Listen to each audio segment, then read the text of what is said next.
قل هذه سبيلي أدعو إلى الله على بصيرة أنا ومن اتبعني وسبحان الله وما أنا من المشركين. اعوذ باللہ من الشیطان الرجیم. بسم اللہ الرحمن الرحیم. کل کے درس میں عرض کیا تھا کہ اللہ رب العزت کے ہاں جائز کاموں میں سے سب سے زیادہ ناپسندیدہ کام، غصہ دلانے والا کام، اللہ کو ناراض کرنے والا کام طلاق ہے. شریعت نے اس کو جائز رکھا ہے، لیکن جائز کاموں میں سے سب سے زیادہ مبغوض، ناپسندیدہ، غصہ دلانے والا کام یہی ہے. اور کل حدیث بھی عرض کی تھی کہ جتنی اللہ تعالیٰ کو اس سے غصہ آتا ہے، ناراضگی ہوتی ہے، اتنی ہی شیطان کو خوشی ملتی ہے. تو اپنے اور اللہ کے دشمن کو خوش ہونے کا موقع فراہم کرنا یہ مناسب بات نہیں ہوتی. اس لیے اللہ تعالیٰ نے ایسا نظام ترتیب دیا ہے کہ جہاں تک ممکن ہو سکے اس کی نوبت نہیں آنی چاہیے. چنانچہ اللہ کے نبی صلی اللہ علیہ وسلم نے ارشاد فرمایا ہے کہ جس وقت میاں بیوی ایک دوسرے کو دیکھ کر خوش ہوتے ہیں، مسکراتے ہیں، تو اللہ رب العزت دونوں کو دیکھ کر خوش ہوتے ہیں اور مسکراتے ہیں. تو اس لیے ایسے طریقہ کار اپنانے کی ضرورت ہے کہ گھر میں بھی خوشیاں رہیں اور آخرت میں اللہ اور اللہ کے رسول بھی ہم سے خوش ہوں، ناراض نہ ہوں. اس لیے جہاں تک ممکن ہو سکے معاملے کو آپس میں نمٹانے کی کوشش کرنی چاہیے. نہ ہو سکے تو کم سے کم خاندان میں یہ معاملہ نمٹ جائے. چنانچہ حضرت عمر ابن خطاب رضی اللہ تعالیٰ عنہ نے اپنے سارے قاضیوں کو یہ حکم دے رکھا تھا کہ تمام مقدمات میں، خاص طور پر جو رشتہ داریوں سے متعلق مقدمات ہیں، ان کے خود فیصلے کرنے کی بجائے ان کے خاندان والوں اور رشتہ داروں کی طرف لٹا دیا کرو. اس لیے کہ عدالتی فیصلہ سراسر حق کی بنیاد پر ہو تب بھی دلوں میں کدورت اور کینہ پیدا ہونے کا باعث اور سبب ہوتا ہے. اس لیے کہ دو پارٹیاں ہیں اور ان میں سے ہر ایک اپنے آپ کو اگر حق پر سمجھتا ہے تو جب قاضی کسی ایک کے حق میں فیصلہ کرے گا تو دوسرے کو تکلیف ضرور ہوگی. اور یہ اس دور کے واقعات ہیں جب صحابہ کرام کا دور تھا جس کو خیر القرون کہا گیا ہے. وہاں پر یقیناً ظالمانہ رائے رکھنے والا تو کوئی بھی نہیں تھا، سبھی حق کی بنیاد پر ہی مقدمات قائم ہوتے تھے. لیکن قاضی بہتر سمجھتے تھے کہ کون حق پر ہے اور کون غلطی پر ہے. جب قاضی فیصلہ کر دیتے تھے تو دونوں فریق اس کو تسلیم کر لیتے تھے، لیکن اس کے باوجود یہ امکان موجود ہے کہ دل کے اندر کدورت رہ جائے، کینہ رہ جائے. شریعت صرف اتنا نہیں چاہتی کہ حق کے مطابق فیصلے ہوں، ہر کسی کو اس کا حق پہنچے، بلکہ اس سے بڑھ کر یہ بھی چاہتی ہے کہ آپس میں دلوں کے اندر کدورتیں اور کینے نہ ہوں، بلکہ دل آپس میں ملے ہوئے ہوں.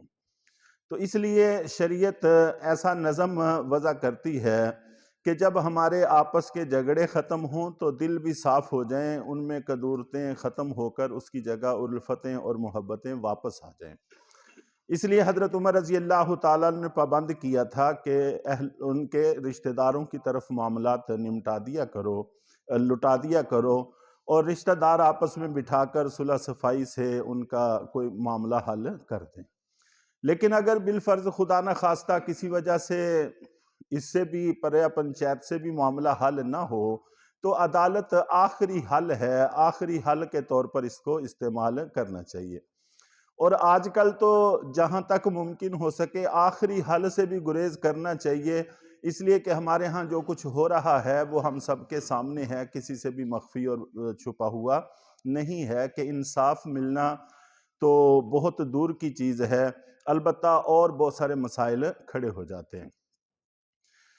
اور اس میں یہ بھی ضروری ہے کہ جس وقت دونوں فریقوں کے درمیان صلح کرانے کے لیے حکم کوشش کریں، منصف کوشش کریں، تو جس وقت غلطی کی نشاندہی کی جائے تو وہ اپنی غلطی کو تسلیم بھی کر لیں۔ اگر غلطی تسلیم کرنے کی عادت پیدا ہو جائے تو پھر بھی مسائل حل ہو جاتے ہیں، پھر بھی زیادہ الجھنیں نہیں پڑتی۔ لیکن اگر خدا نخواستہ اپنی غلطی تسلیم کرنے کی عادت نہ رہے تو پھر مسائل اور طول پکڑ جاتے ہیں۔ اور ہمیں اس بات کا خیال رکھنا چاہیے کہ اللہ رب العزت نے ہمیں انسانوں میں پیدا کیا ہے، اور اپنے آپ کو انسانوں جیسے معزز ترین طبقے سے نکال کر شیطانوں کے طبقے میں داخل کرنے سے گریز کرنا چاہیے۔ اللہ رب العزت نے جب انسانیت کو پیدا فرمایا تو آپ جانتے ہیں کہ اس موقع پر حضرت آدم علیہ السلام اور اماں جان حوا سے خطا ہوئی تھی کہ اللہ تعالیٰ نے فرمایا تھا کہ اس درخت کے قریب نہ جانا۔ درخت سے مراد گندم کا درخت تھا۔ عین ممکن ہے کہ دنیا میں تو گندم کا پودا ہوتا ہے اور وہاں پر گندم کا درخت ہوتا ہو، تو اس کے قریب نہ جائیں۔ اور انہوں نے اس کو کھایا نہیں تھا بلکہ صرف چکھا تھا۔ فلما ذاق الشجرہ، انہوں نے اس درخت کے پھل کو چکھ لیا تھا۔ اور چکھنا یہ ہوتا ہے کہ زبان پر لگایا اور بعد میں جیسے ہی خیال آیا فوراً اس کو نکال دیا، اس کو اندر نہیں گزارا۔ تو چکھنے پر ہی اللہ تعالیٰ کی طرف سے پکڑ ہوئی، ناراضگی ہوئی، تو کسی طرح کا کوئی عذر پیش نہیں کیا۔ کہہ سکتے تھے کہ ہمیں ابلیس نے ورگلایا ہے، اس نے قسمیں اٹھا کر ہمیں یہ بات کہنے کی کوشش کی ہے، اور یہ پرانا آدمی تھا تو ہم نے اس کی بات مان لی، تو اس سے پوچھنا چاہیے اصل مجرم تو یہ ہے۔ اس طرح کا کوئی عذر پیش نہیں کیا بلکہ فوراً غلطی تسلیم کر لی۔ ربنا ظلمنا انفسنا وان لم تغفر لنا وترحمنا لنکونن من الخاسرین، اے ہمارے رب ہم نے اپنی جانوں پر ظلم کر لیا ہے، اب اگر آپ نے ہمیں معاف نہ کیا، ہمارے حال پر رحم نہ کیا تو ہم بہت بڑا نقصان اٹھا بیٹھیں گے۔ تو چنانچہ اللہ تعالیٰ نے ان کو معاف فرما دیا۔ اور دوسری طرف ابلیس کو کہا کہ سجدہ کرو، اس نے سجدہ نہیں کیا۔ اللہ تعالیٰ نے پوچھا کہ سجدہ کیوں نہیں کیا؟ تو انا خیر من، کہ میں اس سے بہتر ہوں اس لیے سجدہ نہیں کیا۔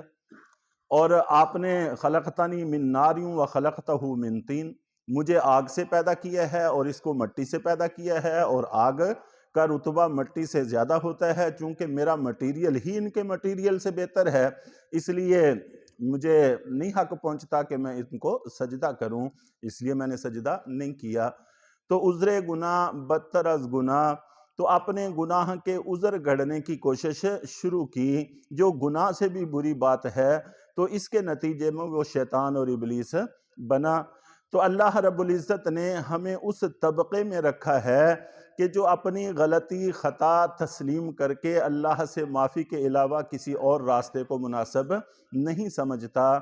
تو پھر اس فرق کو ہمیں آخر تک ملحوظ خاطر رکھنا چاہیے کہ انسان اور شیطان میں جو اللہ نے بنیادی فرق رکھا ہے وہ برقرار رہے، کہ انسان سے جب غلطی ہوتی ہے وہ فوراً اس کو تسلیم کر لیتا ہے، اور شیطان سے جب غلطی ہوتی ہے وہ تسلیم نہیں کرتا بلکہ اس پر اڑا رہتا ہے، اور آج تک اس پر اڑا ہوا ہے۔ تو اس لیے فریقین میں سے جس کو جس وقت احساس ہو جائے کہ میری غلطی ہے تو وہ فوراً اپنی غلطی کو تسلیم کر لے تو معاملات حل ہو سکتے ہیں۔ تو اب تک کا حاصل اور خلاصہ لب لباب یہی ہے کہ اول تو کوشش کرنی چاہیے کہ آپس میں نزاع کی نوبت ہی نہ آئے، درگزر سے کام لیا جائے۔ اگر خدا نخواستہ آ جائے تو فریقین آپس میں ہی معاملے کو حل کرنے کی کوشش کریں، اور اگر خدا نخواستہ آپس میں معاملہ حل نہ کرے، نہ ہو سکے، تو پھر چند سمجھدار لوگوں کے سامنے مقدمہ رکھ کے اس کا کوئی نہ کوئی حل تلاش کر لینا چاہیے۔ اور اگر خدا نخواستہ اس سے بھی بات نہ بن پڑے تو پھر عدالت آخری راستہ ہے، اور پھر طلاق اس کے بھی بعد کا راستہ ہے۔ اور ہمارے ہاں لاؤبالی پن اور بے پرواہی اتنی ہے کہ آپس کے ذرا سے جھگڑے میں مؤثر ترین ہتھیار کے طور پر طلاق کا لفظ استعمال کرتے ہیں، اور جس وقت ہو جاتی ہے تو پھر دونوں خاندان پشیمان ہوتے ہیں۔ اللہ تعالی ہم سب کو سمجھنے کی توفیق عطا فرمائے۔